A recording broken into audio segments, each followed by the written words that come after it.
I have watched hundreds of hours of Solar Victory Cash Cups, and there's been 3 players that I've learned the most from. So today I'm going to show you the games from 3 of these players so you can learn and go on to play better in your Solo Cash Cups. Here in fighting this player, it starts off with a bit of like a mess, but then he does some nice mechanics here. Drops down, builds the wall for cover, bottom right 3-tile edit, quick window stare, lovely mechanical play, and this a lovely another edit to have a safe peek. Here we start off with him just harvesting a few materials.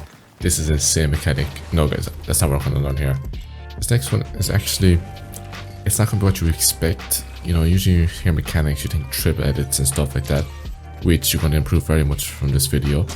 But using actually Flowberry Fizz is a common thing that these best players do to make plays just like that. The fight straight after is exactly what you want to see here. Insane edits, double S down, lovely wall piece control. Does miss his shot, it happens to the best of us. And then here also does another nice play with the pyramid. Guys, just watching Teeny do plays like this will help you to be inspired and to actually copy and reiterate these plays. We'll learn later in the video more of how to do that, but right now we're just actually learning and seeing the plays that he's doing, because we won't be able to do those play like Teeny if we don't see how he actually plays. Here, not too bad, just kind of, oh well, actually he does a bad edit there. Goes for the heal, but then maybe he actually goes to predict the player here. Nice little edit, lovely edits, good way to go to the wall there and jump up. Lovely done by Teeny. For one of these fights, I just wanted to slow it down so you can really see the mechanics that Teeny is doing. And if you prefer when I slow it down like this, comment down below so I can know how to do it all the time. Alright, simple enough, spleefs the builds, but it's what he does in 2 seconds that is impressive and should be copied. Nice, watch the quick extension, the way he looks and grabs the 2 edits. Oh, beautifully done. Nicely edited, no mistakes, and a great shot. That's perfect. Something that I've said in many of my videos, but Teeny is a person who has it perfect, is counter piece control. Look at all the edits that he has here. He can use the pyramid, the wall, to protect himself when that guy edited on him.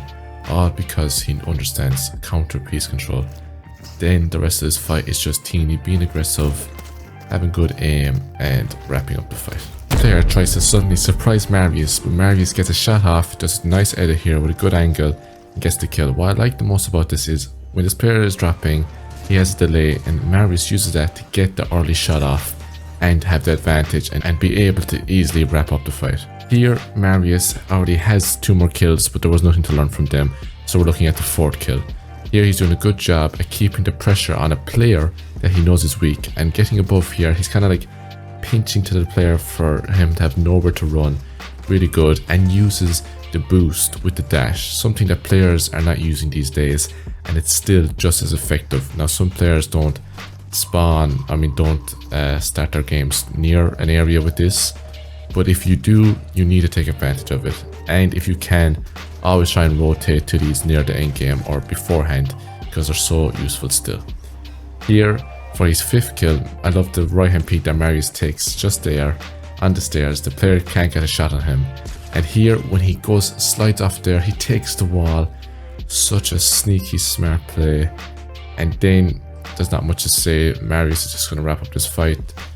Drops here now, keeps the pressure on because he knows the player's weak, has his crosshair on him when he jumps in, goes to the corner and is able to turn and easily get the shot. Here Marius is again in the green river looking for his next opponent, and this guy does not know what was about to happen to him. Marius decides to clip him. The piece control, the edit and the shot, lovely done. Let's watch this one more time. Marius suddenly looks up, gets the piece control, edits down, and then takes his time to wait for the player's shot so he knows the delay, and then he's able to get the kill with ease. A lot of times players can be greedy with the loot that they have, but even though he's not near the green river anymore, Marius is not greedy with his dashes.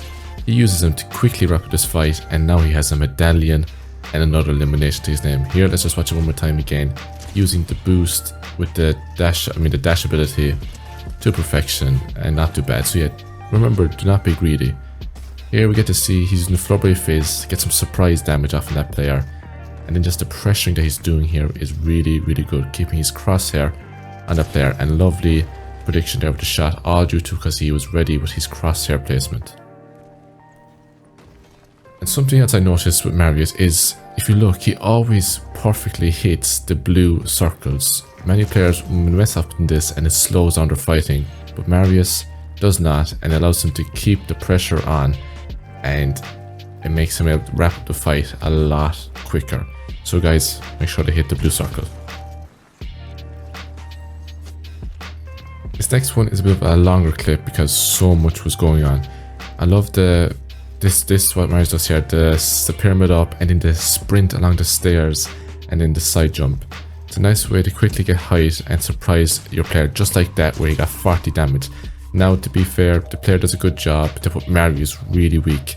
And see that, did you see that quick jump up into the pyramid? Those small things, they're simple things, but a lot of times we, players, we mess them up. But someone like Marius, someone who's really good at fighting, spends time probably practicing small things like that, because small things like that, if you do enough of those small things perfect, it speeds up your fighting so much more and allows you to destroy your opponents. Here he uses Flurry Fist to surprise the opponent and gets a nice easy elimination. And this guy, honestly, I don't know why this guy did not pressure Marius more here, but I do believe Marius would have been ready to get that defensive shot off to put him away. I guess Storm is also there, so that guy was probably nervous and did a smart thing to run away, because it actually is a 5-tick, but Marius eventually was able to get it.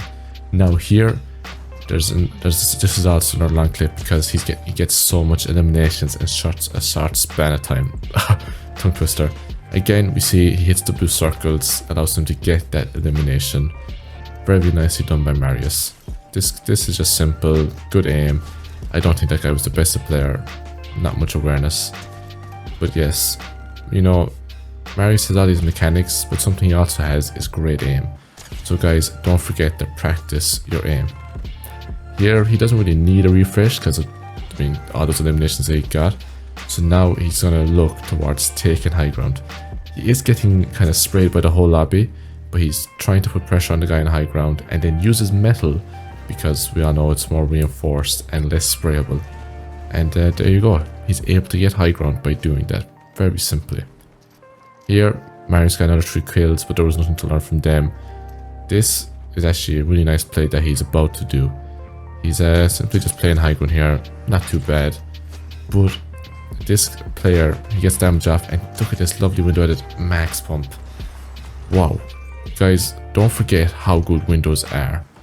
I think I've reiterated this so much in so many different videos, but I always like to reiterate it because of how good they are and how simple of a mechanic they are to actually do. And someone like Marius always uses them. And even, I guess the other good example would be some of the best controller players use window edits, because it's a mechanic or an edit that's easy to do but extremely effective. And guys, at this point, Marius has taken out a quarter of the lobby. There isn't going to be that many people in endgame. Oh, I did not see this part. What the fuck? Okay guys, I don't know how you can reiterate that type of mechanics, but he didn't do anything like that for the entire game, guys. So if you learn everything from this video, you can go and get a high kill game in your solo victory. The first thing to learn from Sharkman is here in the end game. Now it's just before you get into the very small zone, but this is actually the zones where a lot of players die and they really shouldn't be. What Sharkman does good here is he rotates the second the zone pops. He doesn't do much thinking about it, he just goes for it. But he's having his builds out, he's ready to build when players are looking at him, because some players don't go early and they just stay in the box and shoot. The thing is, yeah, he took a bit of damage there, and those players maybe have their guns at him, but he is getting ahead. He is the one who's actually in the much better position here. And the main thing from this is, when he actually does get in, he doesn't greed it. He could go a little bit more even in towards the center, but he doesn't greed it. There's a guy right there. If he keeps forcing it himself more in, this guy's just going to spray him, make him use more of his materials and more of his shield. So guys, make sure to rotate early. The next thing I'm going to look at is actually kind of a long segment of Sharkman doing the rotate flawlessly. Now he does take a tiny bit of damage here and there, but this, that happens. First thing here does good straight away is he rotates with the Flurberry Fizz, builds his stair up, and he gets rotating. He's not going to wait till he's on edge zone. Again, he's rotating early. Here with the bush, you might be wondering what he's doing, but there's actually no harm to stagger your rotate sometimes. You try and do it all in one go, it usually is not going to end well. There, but if you noticed, he aims in before when he goes to shoot, and that means he's going to get more pellets off, and that means more damage on the player. And the thing I did notice a lot with Sharkman here is he's not afraid to shoot at these players, but he doesn't overcommit. So there he got an 80 crack or 80 blue shield damage onto that player, but he didn't commit to the refresh. There might be a few reasons why. He's on high ping, he might not be confident enough to seal that elimination, and he also isn't in zone. So even if he does believe he can get that kill, if it takes too long, he's going to be stuck backside, and then his rotate is going to be bad. So keep those things in mind, because I know myself, I've got to focus into some fight before in these type of games, and it just gets him killed. So Sharkman, he does a great job at knowing when he needs to rotate, and if the refresh is not on and can happen really quickly, he is not afraid just to move on and get into a really good position. Right now, all the things our Sharkman are doing are things players with not the best mechanics can do, and players who are not the most confident fighters. I think that's what's so important while learning from players or who play like this. If you have high ping, you can literally copy what Sharkman is doing. Here, what he just did is so useful. It's because he's going to be on a higher elevation, he can get more awareness of where he's about to rotate to.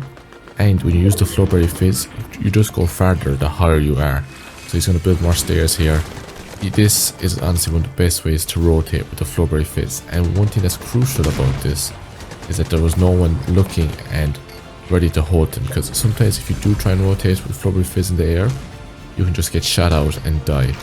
But Sharkman, because he was already high, he was able to look around and get the awareness of these players. Now here he's in a bit of a bad spot. He gets hit for a lot of damage. Good smart play. He's armed with walls and he's using them. And you know, floppers I think have become a lot more unpopular healing item. But early in this game, Sharkman didn't have white heals, so instead he went to a pond, got a fishing rod, and got floppers. And as you can see, they're still just as good as they ever used to be. So I do think it's important to always try and carry white heals.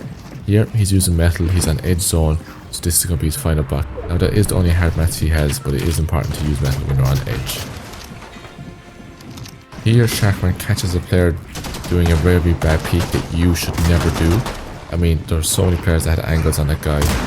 He obviously didn't have high enough awareness because that was really bad by him. Sharkman does a good job to catch it, but this guy is making it hard for him to get this refresh.